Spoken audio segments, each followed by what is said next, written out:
I'm Chef Frank, this is Protocooks, and today we're getting on the gravy train to make this simple and delicious gravy.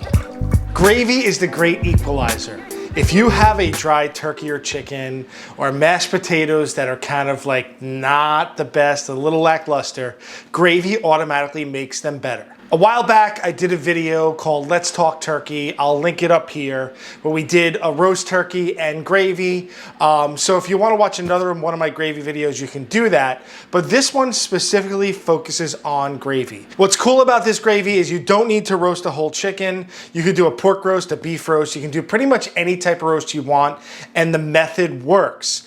Even if you just want to use chicken bones to make gravy and freeze it, you can do it that way as well. For my gravy, this is what you're gonna need. A chicken, onions, garlic, flour, celery and carrots, thyme and a bay leaf, and chicken stock. Before we start making this gravy, I want to talk about some of the ingredients. I'm using a whole chicken. Now, obviously, you don't need to use a whole chicken. This can be a turkey, this can be a pork roast, this can be a lamb leg or a prime rib roast. Whatever you're roasting, this is my technique for gravy for a roast. You don't necessarily need a roast to make the gravy. You can also use bones. You're gonna do it the same exact way, except you're not gonna have the roast at the end. There's a lot of different ways to thicken a gravy. I'm gonna use flour and water. You can use cornstarch, arrowroot, tapioca starch. You can make a roux. And those are all just fine, but I like the finished texture of my gravy when I do the flour and water method. Not only does it yield a good result, it's super, super easy. And that's how I was taught by my mother and my grandmother. Let's do a quick review of roasting. I have a nice sized roasting pan that this chicken fits in really well. I'm gonna put my vegetables on the bottom so that my chicken is raised off the bottom of the pan so that air can circulate underneath it, right? We don't want the chicken sitting on the bottom of the pan. Not only are they gonna raise it up, they're also gonna give our finished gravy flavor. I'm gonna season my chicken, put a little oil on it. I started at a high temperature, 425, 450, then I lower it down after about 15, 20 minutes just to jumpstart the browning on the skin. Now, for our gravy, I'm not really worried about brown skin, but this is how you roast. Let it roast until the juices run clear. We'll poke a little hole by the thigh, the juices run clear. The bone here is a little loose, or the chicken in the thigh registers 165. That's all you need to know. We reviewed roasting, let's get it going. I'm just gonna take my vegetables, my garlic and onions, I don't peel. I leave the peels on my garlic and onions. It's just the way I learned in school, and that's what I do. I do peel my carrots and I wash my celery. So get these in the bottom. I have my bay leaf and thyme in there as well. And then I'm gonna take my chicken. So I make a little mound here. I'm gonna take my chicken and just plop that on top of my vegetables. Take a little bit of vegetable oil just to jumpstart that color. Hit it with a little bit of salt, season well, and then I can put this in the oven and let it roast until the chicken is done. It's probably gonna take a little bit over an hour, and then we can make the gravy. My oven's preheating, let's get the chicken in there. All right, the chicken is done, it's golden brown and delicious. I'm gonna take the chicken out. I'm gonna use this for like salads and stuff like that. I'm not really using this for a roasted chicken dinner. Put that aside, and I want you to look at all this, right? There's juices on the bottom, there's a little fat, but if you take up the onions and the vegetables, they're caramelized. A lot of people will use something like a gravy master to give their gravy color and a little bit of flavor, and that's just basically a caramel color. And if you just let the vegetables roast and get caramelized on the bottom, that's gonna give your gravy a really nice brown color and a great flavor as well. So what I've done is taken my chicken out, I've taken my pan and put it on top of a burner. And what I'm gonna do is try and get all those brown bits up. I'm gonna throw my stock in, and I'm just gonna really stir this around and try and get all that brown caramelized chicken juice and vegetable juice off of the bottom of the pan. And we call this deglazing.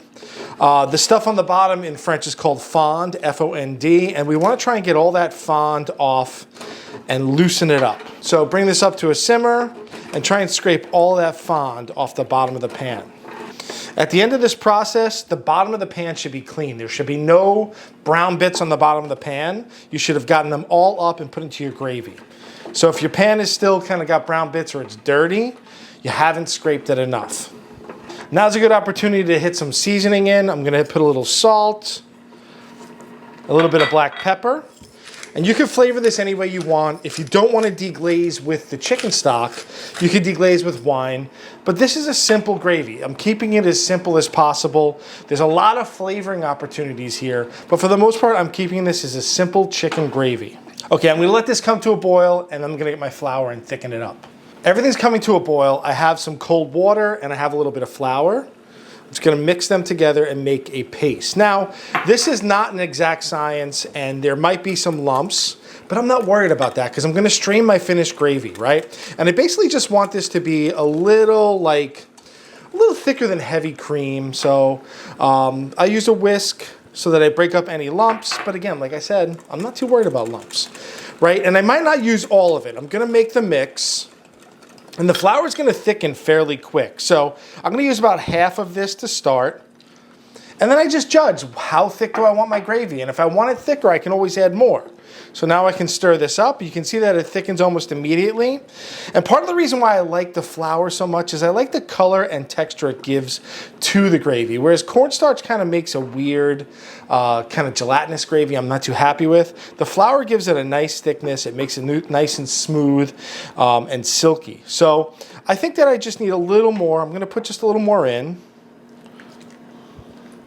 I want it to be just a little thicker. And if it's too thick, you can always put a little more stock or water in and adjust. So what I'm gonna do is let it come back up to the boil and let it simmer for like 3 or 4 minutes so that the raw flour flavor goes away. The gravy came to a boil. Now I'm gonna strain it and give it a taste. Look how easy that is, right? No messing around with different types of thickeners, just a little flour and water and we have a beautiful gravy. Gravy's done, now it's time to strain it. This will get all the lumps and the chunks out. We'll have a nice smooth gravy. I am using a fine mesh strainer or a chinois. If you don't have one of these fancy chinois, it's okay. Use the fine mesh strainer you have, but I think it's really important to strain it. I always strain it into a pot. Right? If you're doing Thanksgiving dinner or a dinner where you have a roast, you're gonna have to reheat this gravy at some point. Don't do it into a bowl, do it into a pot that you can throw right back onto the stove, all right?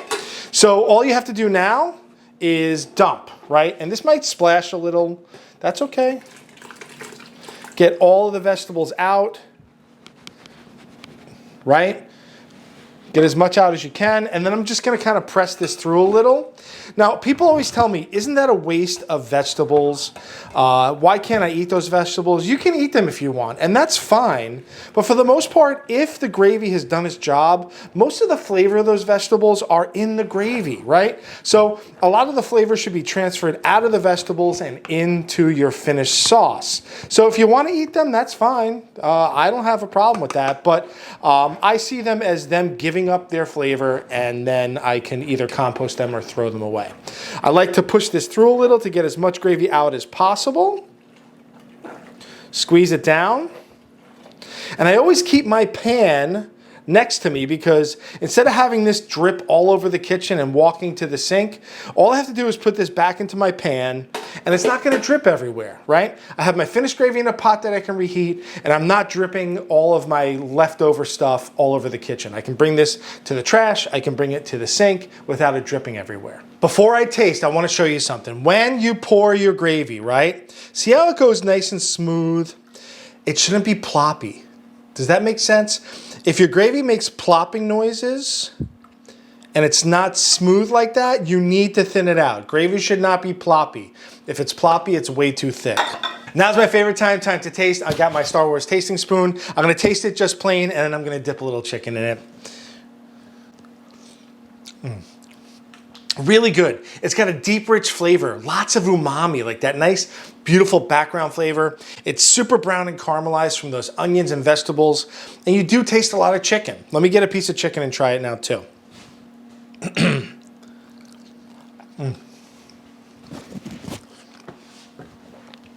Gravy doesn't have to be difficult. I know a lot of people stress about it, but at the end of the day, it's a super easy sauce. You get a lot of bang for your buck if you just do the right steps. Caramelize your vegetables, roast the chicken, let those juices get nice and brown on the bottom of the pan, and it's gonna be perfect every time.